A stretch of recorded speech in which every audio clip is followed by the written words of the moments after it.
Hello and welcome to this commander deck of Galadriel, the Light of Valinor. And I had a blast making this one. The idea came from a subscriber, ThoughtMage100, who said a lot of people sleep on Galadriel, Light of Valinor as a go wide and token strategy on my token video. He says, I have a very potent version that leans heavily into chaining smaller creatures and making tokens to get the maximum benefit from her 3 abilities.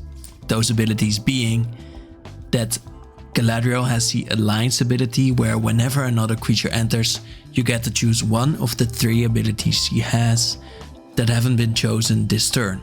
So you can choose to add 3 green mana. You can choose to put a +1 counter on each creature you control, or you could choose to scry 2 and then draw a card. But I really had to make this one because of this enthusiastic reaction. First of all, there are many things in here that I found interesting, because usually I personally don't really build decks a lot with counter spells in mind. But this one really interested me because it needed to go a bit more into the strategy of being flash speed. So I think I really love that aspect, and it really wants to go in multiple themes, which usually is very hard and usually also doesn't really make for a very focused commander. But as Galadriel has so many abilities, perhaps we could make this work. So I had to try. Well, here we have it. The deck is all about doing 2 things: making a bunch of creatures, not necessarily tokens, but those are usually easy to make, and then putting +1 counters on each of them. This also means that you won't necessarily be putting many counters on one creature. You will mostly be putting all of your counters on all of your creatures. I also chose to go a little bit more high costed with this one, because I thought this deck really had the potential to be really good. So to start off, we will start with the very easy ones, the themes we have that are a definite thing in any deck. First of all, we have the board wipes. Here we have some very expensive ones and some that are really good in this deck specifically. Now, of course, the expensive ones like Cyclonic Rift, you don't necessarily have to play if you want to have a budget deck. You could also go with the more specific ones, but I want always 5 board wipes, so I went with that. Things that really work well and that are synergistic other than just good stuff are Damning Verdict, which is a 5 mana sorcery that destroys all creatures with no counters on them, and Galadriel can very easily put a +1 counter on each creature you control. So this usually means this is a board wipe for your opponents only. Farewell I love because you can choose not to exile all creatures. You could, for example, exile all artifacts or enchantments, of which you have fewer than most opponents. And one I also like is Wave Goodbye, which does basically the same thing, but then it returns each creature without a +1 counter to its owner's hand. And again, you have a +1 counter, only this time the creatures go to a hand. For card draw, we have not the usual things, because usually you want to have a bunch of card draw that works instantly. But in this deck, card draw has to be a little bit more synergistic. For example, we have Elven Chorus, which isn't really card draw, but says you may cast creature spells from the top of your library. This of course works well, but only if you have a very creature dense deck. And that is definitely the case here. Those are 24 creatures. We just look at one card, you will have a 24% chance of getting the card, getting a creature. So that's a pretty nice percentage of a chance that you can keep drawing cards. Other things I like are, for example, Fathom Mage. This is a card that becomes stronger for every creature that enters the battlefield if it had greater power or toughness than this creature. But you can very easily put a +1 counter on it every turn, at least drawing you a card, and many other things in this deck will allow you to put more +1 counters on Fathom Mage. Other things are just good stuff like Guardian Project and the Great Henge, which I put in here. The Great Henge usually is just a question of do you have the money for it or do you have it laying around. But with Galadriel, this really feels good. Same thing with Guardian Project, where every creature you will be playing will draw you a card, basically. Other things that draw you cards are Good Sale, which works well with +1 counters because basically whenever a creature with a +1 counter deals damage to your opponent's combat damage, you will draw a card. Whenever one or more creatures, not whenever a creature. And for example, Shamanic Revelation, which draws you a card for each creature you control. So that's card draw. We have 10. I think those are the most interesting ones. For finishers, I went mostly with cards that give your creatures more power. So for example, Akroma's Will doesn't really give actual power, but will give your creatures either flying, vigilance and double strike to kill your opponents and also stay back on the defense, or give them lifelink, indestructible and protection from all colors until end of turn, making them often unblockable. Also giving them lifelink, so that's a swing for your life as well, and they're indestructible as well because, well, why not? Crater Behemoth is of course a famous one, and Moonshaker Cavalry has entered the battlefield as well for classical finishers. And then I think Kodama of the Westry is really interesting because it will give all of your modified creatures trample, but also says whenever a modified creature deals damage to a player, modified also meaning +1 counters on them, search your library for a basic land, so this also helps you ramp.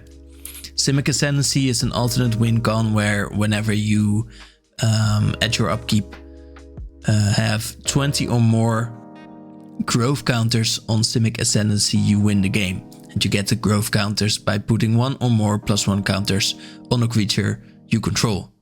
So that does mean that you can quickly spiral out of control, definitely with Galadriel, so I think this is a definite must remove, and it's an enchantment, so that is often pretty hard to do. For protection, we have some repeats already with the Chroma's Will. That's just one that we talked about. I think Arachnogenesis is a definite favorite of mine, a bit of a pet card for me. It's 3 mana for an instant that will create X 1/2 green spider creature tokens, so also triggering that alliance. But then also will prevent all combat damage that would be dealt this turn by non-spider creatures. So only your 1/2 green spider creatures will be able to deal damage. Or if you have another spider somewhere. Champion of Lambholt's definitely good here too. It just becomes stronger whenever another creature enters the battlefield under your control. So definitely grows very quickly. And then creatures with power less than this creature's power can't block creatures you control. Unblockable, of course, is a great way to get in for damage. For protection, we also have some classical ones like Heroic Intervention, but Ripples of Potential was named by Fault Mage, so I definitely had to include it. It's a 2 mana instant that says Proliferate, so all of your +1 counters will get another one of those counters. And then if a permanent you control had a counter put on them this way, they phase out. So it's definitely easy to protect all of your creatures this way.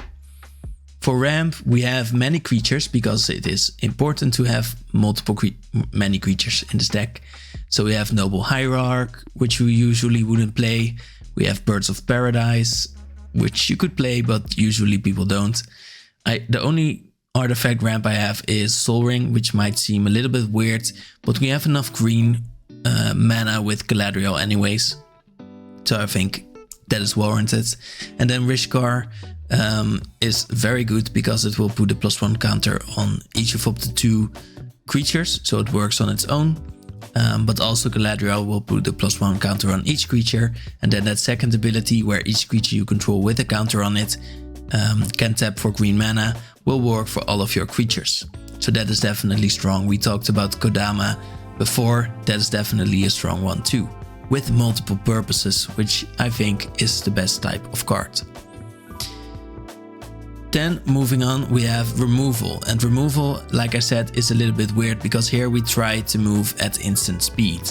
I think all of my removal is instant speed. Yeah, that is true. So, for example, one that was named by Thought Mage was an offer you can't refuse.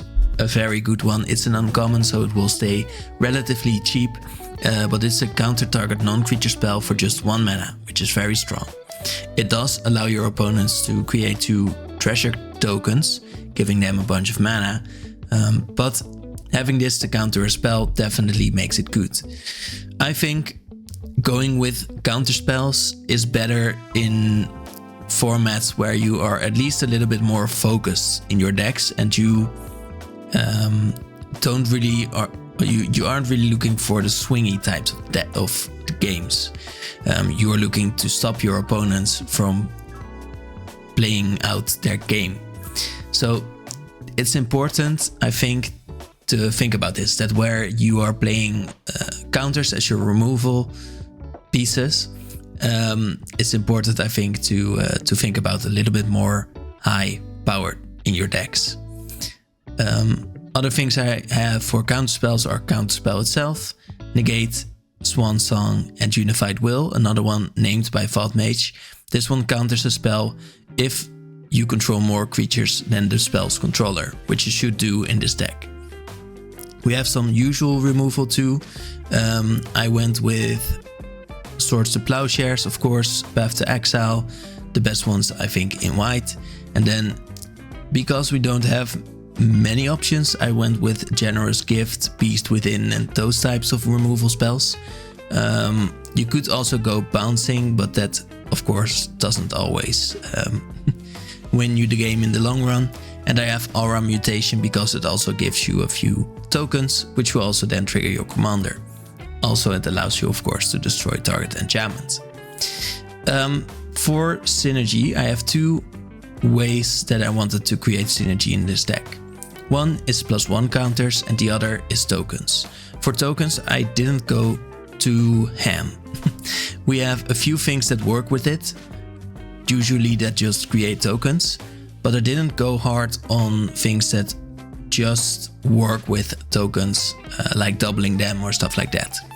We do have cards like Elspeth Stormslayer because it does double your tokens, but I didn't want too many effects that did just that. Elspeth is also here because it can put a +1 counter on each creature you control, being a sort of second commander for your deck. It then also will allow you to destroy target creature an opponent controls with mana value 3 or greater, and can create more tokens, immediately triggering your commander's ability. Doubling Season is in here as well because it also works with counters, so it will double the amount of tokens you create, but also will double the amount of counters you put on permanents you control. I really like many of the token creators I have in this deck because they will help you create strong tokens. They aren't just here to be just a token creator, they are here to create something of value. Like Tendershoot Dryad, which will create 1/1s that with its own ability will become 3/3s. This can often run away with the game because of this ability. The other ones that add something that is definitely dangerous are Scoot Swarm, which will trigger on your landfall and eventually double itself, doubling itself over and over again. Fairy Artisans is definitely a game winner for me many times, because it also needs to be removed. Whenever a non-token creature enters the battlefield under an opponent's control, you create a token that's a copy of that creature, except it's an artifact in addition to its other types. So you will create an artifact version of any creature your opponents use. Against decks that have ETBs, many of them, this can be very strong. Of course, your opponent is triggering them, so that is a big downside, but it also triggers your Galadriel still, which will allow you to have creatures enter the battlefield, and then the abilities will only be chosen that turn. So on your opponent's turns, you will also trigger Galadriel's abilities. Then, aside from tokens, we have the +1 counters, and I went a little bit harder on this. Why? Because there are many strong ones that synergize with having many creatures. So, as an example, we have many doubles here. So, for example, Tesserat's Gambit, which will proliferate but also draw you a card. We have Rishkar, of course, which will add +1 counters. We have Ripples of Potential, which worked with +1 counters. We have Elspeth, which worked with +1 counters as well, Doubling Season. And then we have some new ones here too, like Arwen, Weaver of Hope, which is an elf that for 3 mana will allow you to have each other creature enter with extra +1 counters, equal to the toughness that Arwen has. Of course, you will be growing her as well, or Arwen as well. So that does mean that you will sort of proliferate every creature that will enter. We have many combos as well with Cathar's Crusade, which says whenever a creature you control enters, you put a +1 counter on each creature you control, allowing you, for example, to work very well with, let's say, Scurry Oak, which says whenever one or more +1 counters are put on Scurry Oak, you create a creature. And when you create a creature, you put a +1 counter on the Scurry Oak. And when you put a +1 counter on the Scurry Oak, you create a creature. So that goes on. And then there's many things that work like that. So that is definitely a very strong part of this deck. In fact, there are so many combos in here that you are bound to stumble upon some new ones too. Like with Scurry Oak, we also have Rosy Cotton, also from the Lord of the Rings set, which says whenever you create a token, you put a +1 counter on target creature you control other than Rosy, with which you can then target the Scurry Oak, with which you will then create a token. So that will also go off. We have the Basking Brute Scale, which works with Rosy Cotton, for example, which says whenever one or more +1 counters are put on the Brute Scale, you may create a 0/1 Eldrazi spawn creature token, which then also works with Cathar's Crusade. So like this, we have multiple things that work together, which makes for a very strong base to build more combos on. So you can definitely storm off as well, just winning out of nowhere if you get to it. And in the end, this wasn't even a that expensive for a deck. It just has a few very expensive cards, but you can definitely choose not to put them in there. We have more synergy with +1 counters. It doesn't end there. We have, for example, Evolution Stage that says whenever a land enters, you proliferate, growing every creature because all creatures will get a +1 counter on them from Galadriel. We have Evolution Witness, which will allow you to return a permanent from the graveyard to your hand whenever a +1 counter is put on it. We have Galadriel with another Alliance ability, which of course works a lot like Galadriel. This time putting a +1 counter on Galadriel, creating a tap treasure or gaining you 2 life. Not as strong, of course, but it shouldn't be. We have Generous Pop, which says whenever one or more +1 counter are put on it, you put a +1 counter on each other creature, sort of doubling the ability of Galadriel that way. We have Hardened Skills, of course, a very cheap one that will allow you to double the +1 counters. We did put in some cards that just work with +1 counters because we focused on it. I think Coma is a very strong one here because it will create more tokens on every upkeep. This of course also is a thing token strategies want to do, but acting on every upkeep, also on your opponents, of course, will help you trigger Galadriel. So that is something that I really like. By the way, Coma does this, Tendershoot Dryad does this, Illustrious Wonderglyph also does this. So in this way you can definitely get all 3 abilities, of which you only really need 2, but you could. So that does work. And then Metastatic Evangel, which says whenever another non-token creature enters the battlefield under your control, you proliferate, sort of tying this whole deck together. So that was it for the deck tag. Let me know what you think about it, and if you start playing it, let us know also how it played. And with that, I'd like to thank you for watching, and please do subscribe because it's very important and many people have not done it. Again, I will look it up live right now because I always forget to prepare this for some reason. But only 5.1% of people are subscribed. It did go up a little bit, which I think is a good thing because views have been going up too. So many people did move to subscribe, which I am thankful for. But if you are not yet and you like this content, or you want to have a hand in choosing what other content will be there in the future, well, you can subscribe and I will listen just a little bit more to your comments. With that, I'd like to thank you for watching and I wish you a very nice day. Bye.